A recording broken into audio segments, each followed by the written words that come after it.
Poet and philosopher Henry David Thoreau said, "If one advances confidently in the direction of his dreams and endeavors to live the life which he has imagined, he will meet with a success unexpected in common hours."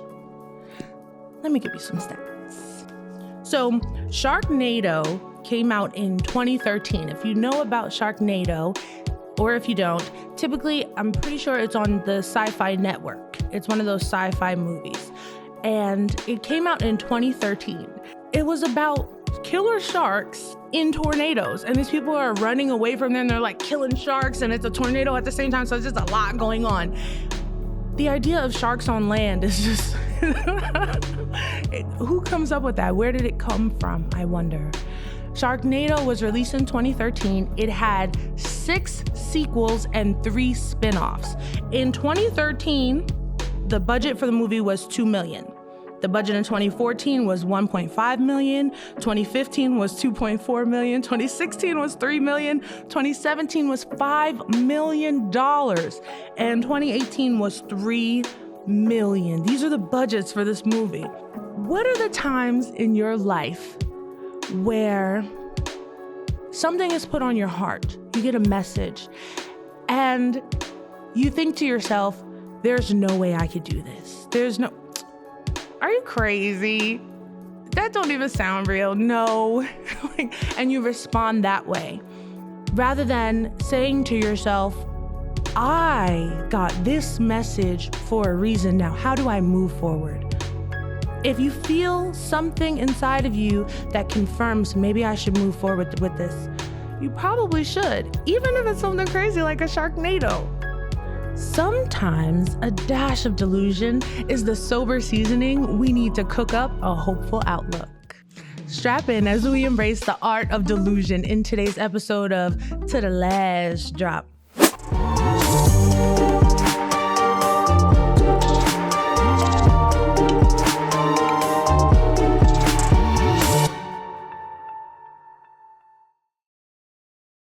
So in the quote by Henry David Thoreau, what I liked about it is that it says, if one advances confidently in the directions of his dreams, a dream is given to you by the source. And what you call your source is up to you.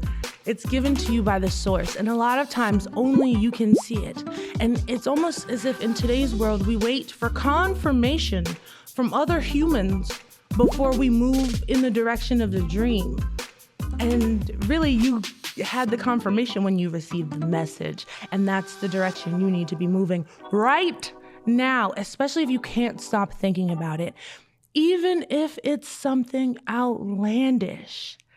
If you can't stop thinking about it, it's for you. And to be honest, that egging probably isn't going to stop until you move in that direction or someone else beats you to it.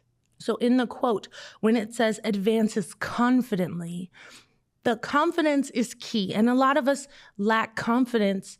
So advance and know that even if this doesn't work out, who's to say that your steps toward your Sharknado don't take a little detour that really gets you where you need to be at the end of the day? The goal is to move confidently in that direction. And then it ends with, he will meet with a success unexpected in common hours. So the moment you come up with your Sharknado is not going to be the moment that you experience success. It's when you're moving toward it. Oftentimes God meets us halfway, but you do have to move. You have to step out of the boat and onto the water to find out if you're going to sink or not.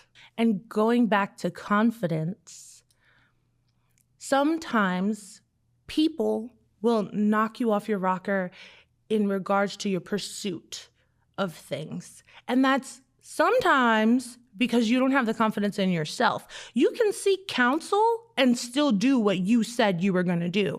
Sometimes you just want a sounding board to throw the idea at. But if that answer doesn't come back the way that you wanted, does that make you stop? You've been thinking about this for weeks. Your heart gets full. You begin to flutter and such inside. Do you think you should walk away from that because someone told you, oh, that'll never work? oh, that's silly. I don't see that. Sharks and tornadoes. Like, there's no way. Where there's a will, there's a way. And then there's the times where you consult with family and they tell you like, oh, you shouldn't be doing that. Go back to school, or you should be doing this, or being a post office person, you know, someone in the post is more secure. That's not a secure idea. And they try to project things onto you. Now, I understand sometimes it's with good intention. They want to save you from heartache, but we are put here to do the impossible. We are put here to do the impossible. His thoughts are not your thoughts. They're higher than that.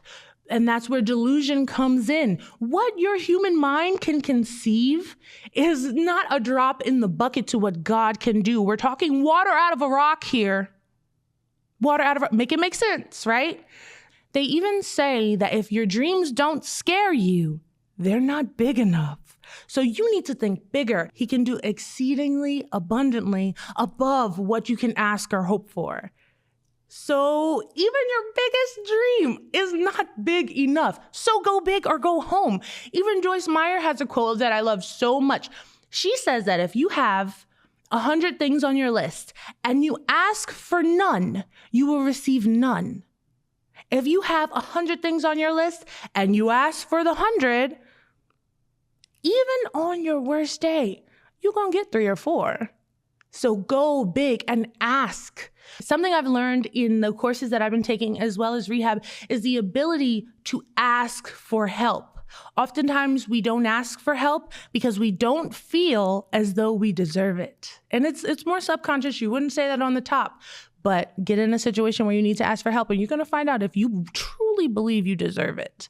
I find in my life as an entrepreneur and someone with a very big dream that you are partaking in right now, that I won't ask for help. And so what does that mean? That means I'm my marketer, I'm my manager, I'm everything to me. And because I don't ask for help, I often find myself in a space of, when I get where I'm going, none of y'all are getting nothing. That's how it feels. You didn't help me, you know? Why should I repay what didn't work for me? And the fact of the matter is, who says that you can't get some help? You're not asking, so nobody knows. It's see a need. Well, no, it's ask that a need be filled, and then it will be filled. It's not see a need, fill a need when people don't know that you need because you got it all together because you're Miss Wonder Woman, Dominé. So take that moving forward. And a lot of times I would find when I was trying to do the writing, do the research, do the marketing, do the promoting, do the stand-up, that I would consume beverages because this drink is going to take the stress off. This drink is going to make me more creative for this part. I need to unwind now. Let me drink. And to be honest, today, a cup of tea or a cup of coffee does the exact same thing for me. Why? Because it has to get done anyway. I don't need a drink to be my crutch to getting the mission completed. Speaking of drinks, my new favorite buddy is this Celsius Peach Vibe. This flavor in particular. So Celsius is essential energy, which accelerates your metabolism and helps to burn body fat. I'd like to take it before my pole dancing classes a lot of times, or I need my energy to lift and get higher. It's a sparkling beverage. It contains 0% juice and it's only 10 calories. You can get it at a CVS, Walmart, anywhere that drinks are found in the energy drink aisle. Okay, I have really high confidence, y'all. Sometimes it's even mistaken for arrogance, but I really believe in myself. I have a dream that was put on my heart as a kid, and I've just always known I was supposed to be in a chair doing this.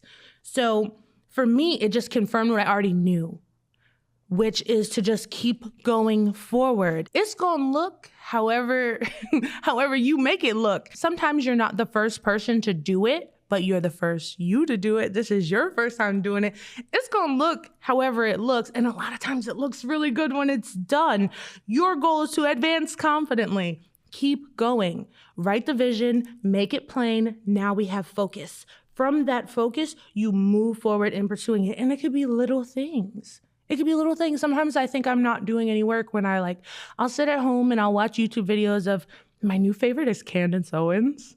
I'll sit and listen to her speak, and I just love it. She makes me want to join a debate team. Like, there's a piece of me that looks like Candace Owens. There's a piece of me that looks like Wendy Williams. There's a piece of me that has Charlemagne the God, but I just haven't unlocked it yet because he's like a jerk. So I just haven't unlocked it yet, but I love him so much.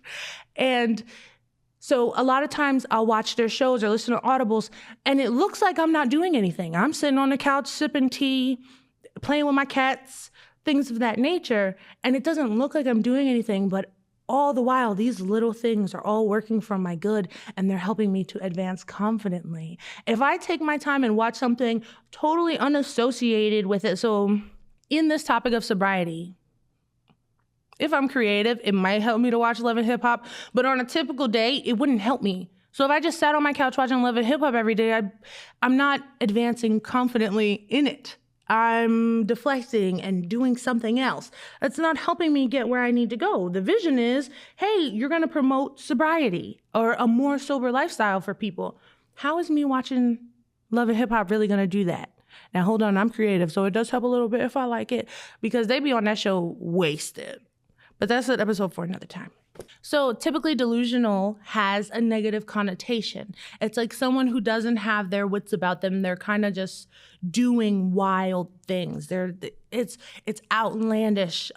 Almost like if you watch Beauty and the Beast, where all the people in the town can't relate to Belle. They're like, who is she? Like, her head is in the clouds. She's somewhere else. And this whole time her head is in a book. She's dreaming bigger. I want more than this.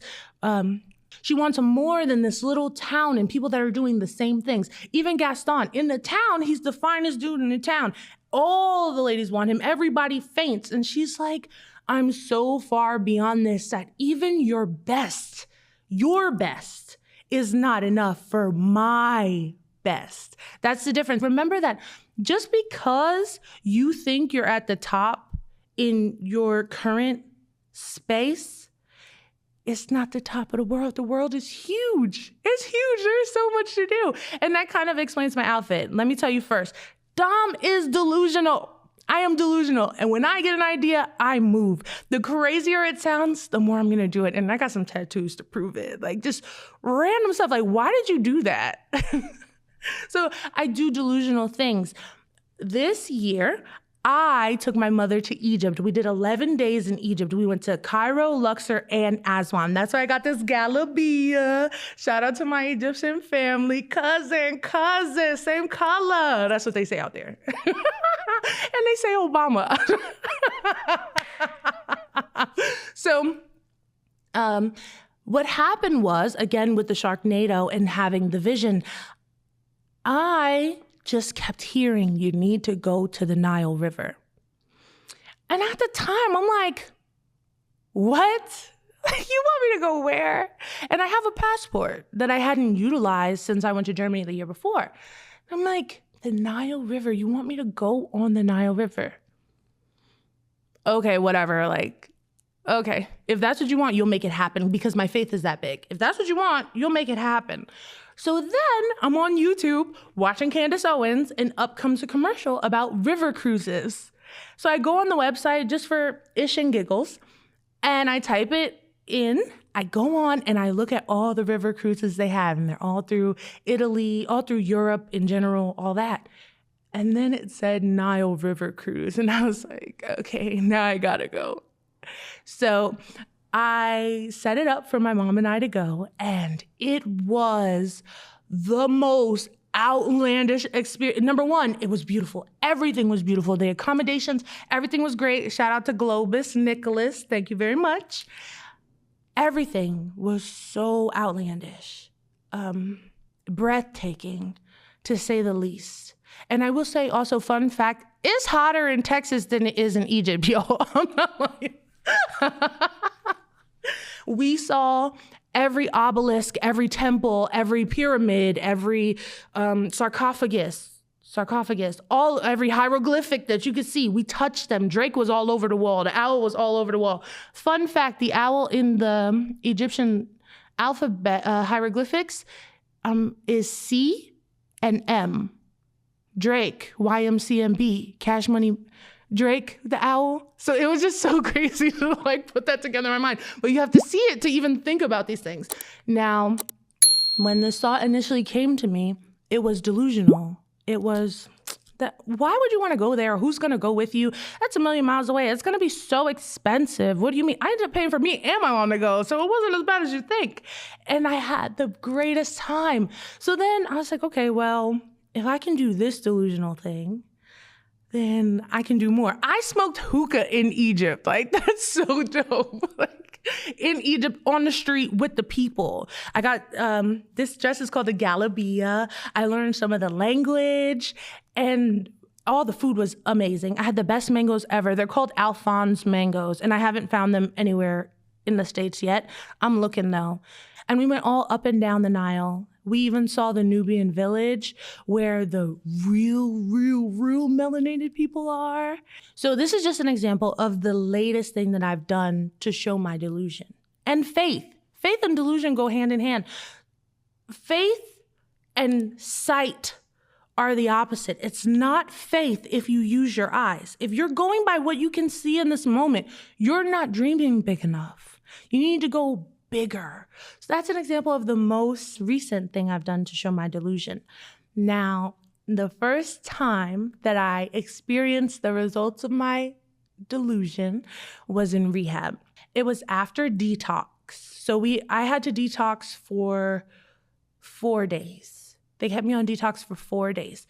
After those days, you're allowed to go to all your classes and converse. And now you have the energy because they don't have you on things that are going to make you tired and make you go back to your room. And you get to go to your cabin. So they put me in my golf cart with all my stuff and drove me up to the cabin. When I got to the cabin, it looked like the only thing that I could compare it to is like a retreat in the Poconos. If you've ever been to the Poconos in PA, it was so grand. It was this huge house, a bunch of balconies, a whole bunch of rooms. And they took me up to my bed. I had a full-size bed, and I unpacked all of my things. And then as I'm sitting on the porch, and at the time I was smoking, I sat on the porch and I smoked, and the wind blew. And I was feeling very Pocahontas, and I could just like breathe. And I was like, do you really need the cigarette? Like, you can breathe deep, you know? And then it began to rain. So I really like the rain. I went into the house and I opened the balcony doors and I let the wind come through. And as the wind was coming through, I had my headphones in. And at this time, I think I was the only person in the cabin. But I found out later, I'm not sure if I was. So I had my headphones in and this song began to play. So the song was Moment for Life by Nicki Minaj. The verse is, I fly with the stars in the sky. I am no longer trying to survive. I believe that life is a prize, but to live doesn't mean you're alive. Don't worry about me and who I fire. I get what I desire. It's my empire. And yes, I call the shots. I am the umpire. I sprinkle holy water upon a vampire.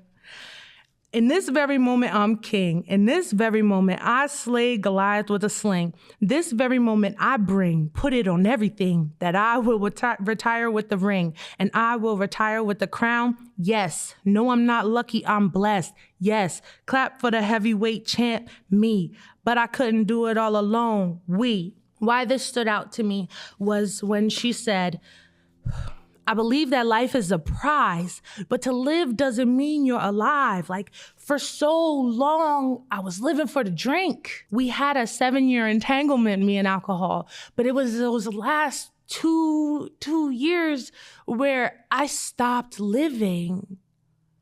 If the drink wasn't there, we weren't gonna have fun. It wasn't lit.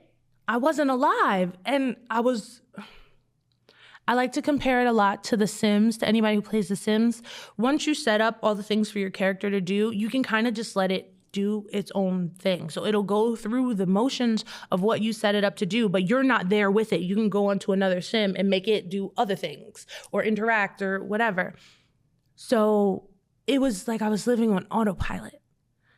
Like, okay, we're going to go to work. We're going to do the 8 hours, and then we're going to go home. We're going to drink. And we're going to feel better, because that's what you tell yourself. You're going to feel better.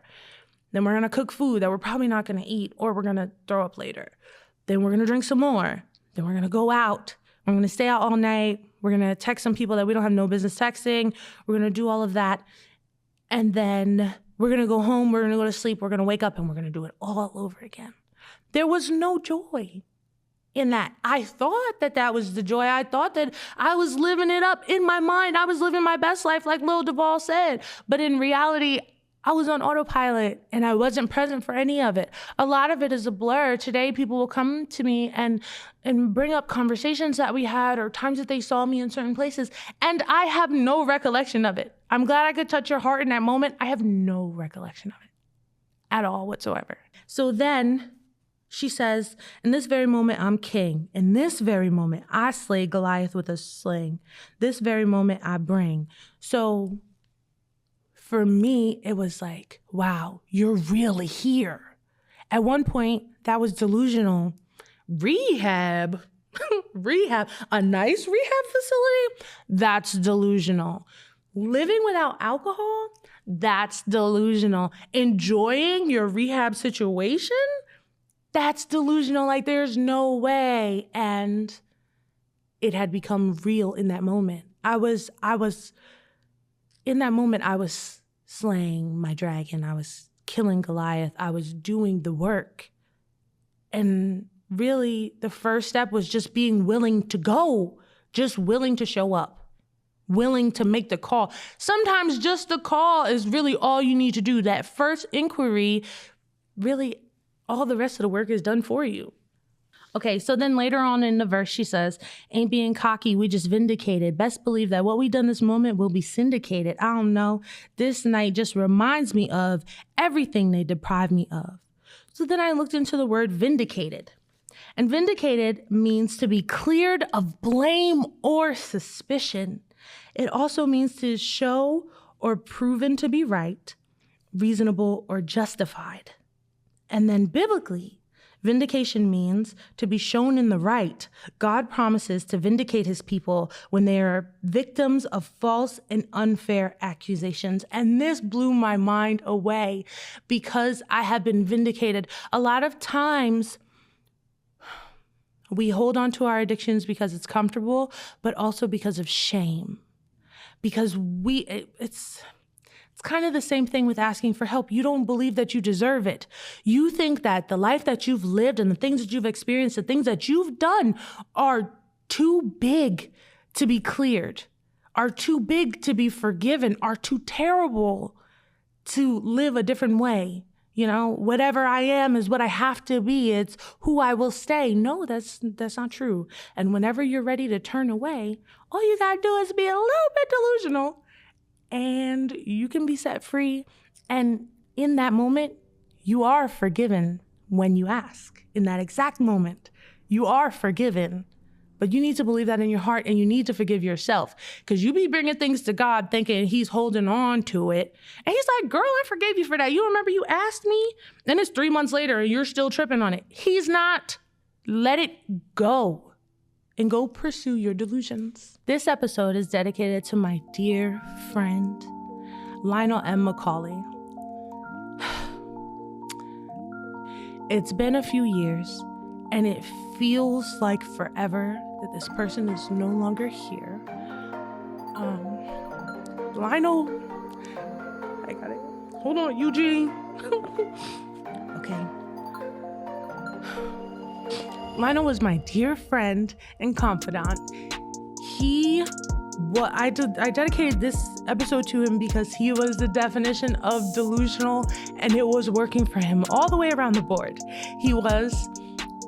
He called himself an entertainer of the arts.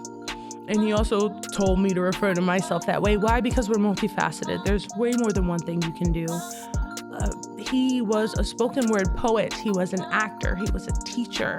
He did shows, he did plays overseas for months at a time. And he was so inspiring. And I often in life, I often referred to him as like my generation's Denzel Washington, because he had all the potential to be exactly that. And he was pursuing it. He was going places and seeing things, getting stamps on his passport that really you don't talk about in conversation. The places you're like, oh, where is that? Oh, it's in Europe. Okay. And he was there for 30, 40 days at a time, teaching the kids the arts. And he pursued his dreams passionately. I still listen to his spoken word album on Apple Music, and a lot of times it comes on when I need to hear my friend the most. He never got to see me clean, but I know that he's in heaven and he's happy with the life that I'm living now, because he was just waiting on me to be delusional. He was waiting on me to crack that potential. And he never said that alcohol was holding me back. I don't think anybody thought that. But I know, and clearly from my life today, I'm sure that's what it was that was holding me back. But he just always believed in me. He would show up to my shows randomly. It was oftentimes when people wouldn't show up to my shows, I'm like, man, like, am I getting blocked on the algorithm? But like, for whatever reason, I was always on his algorithm, and he would show up at those shows and just be supportive.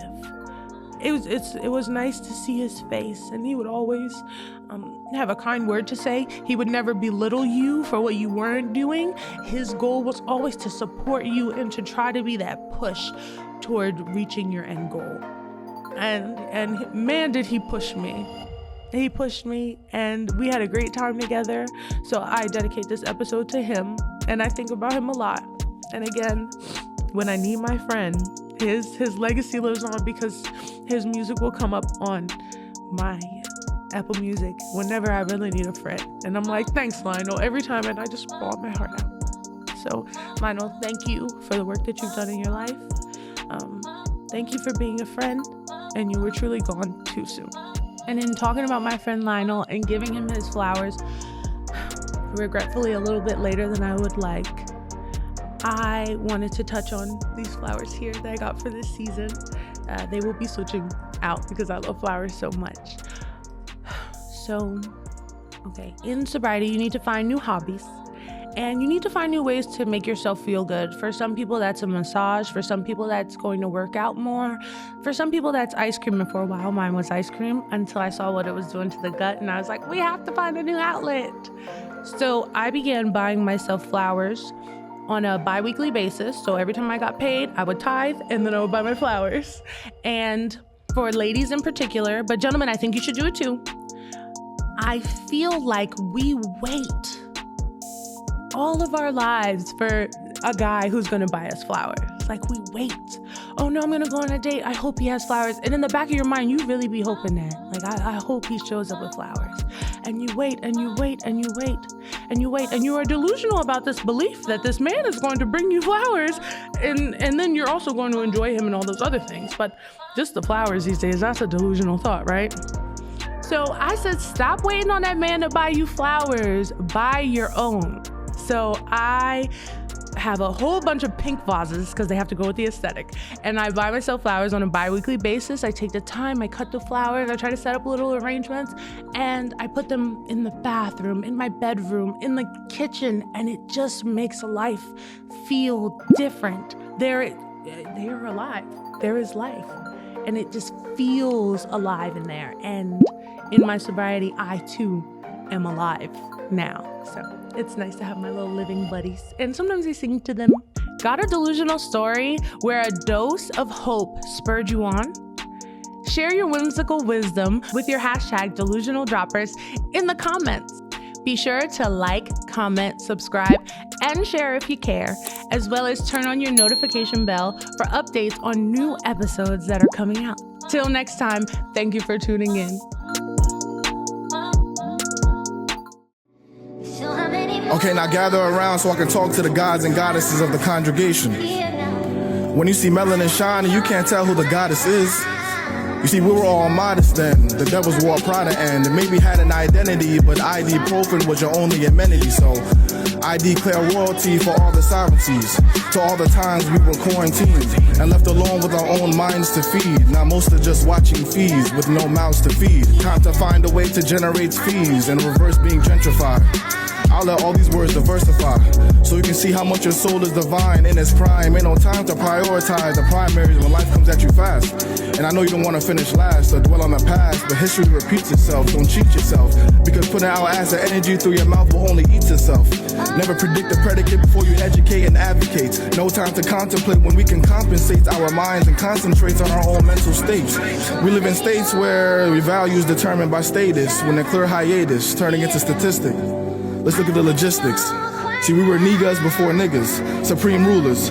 Mansa Musa, the first African king worth 400 billion.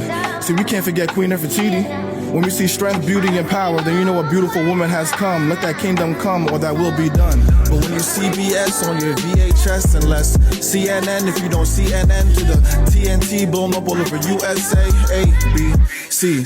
We decide on who we want to coincide with. We have to abide the sweet side while listening to Mary J. Blige so we can oblige. But what's your theory? We as a people need to stop with the theatrics and the antics and figure out how we can come together and take over the atlas. Becoming actress, activist, but we choose to drink activists and act as if anyone owes us anything. The only thing we owe ourselves is dignity, instead of digging through the internet system miserably. We have the ability to combat the bigotry, mentally, emotionally, and physically, so we can figure out how we can be bigger than me, bigger than us. Let's put trust in one another, in our brothers, sisters, and mothers. Let's encourage our fathers and father figures instead of trying to figure out what the next person's figures are about. Forget clout. Let's take the high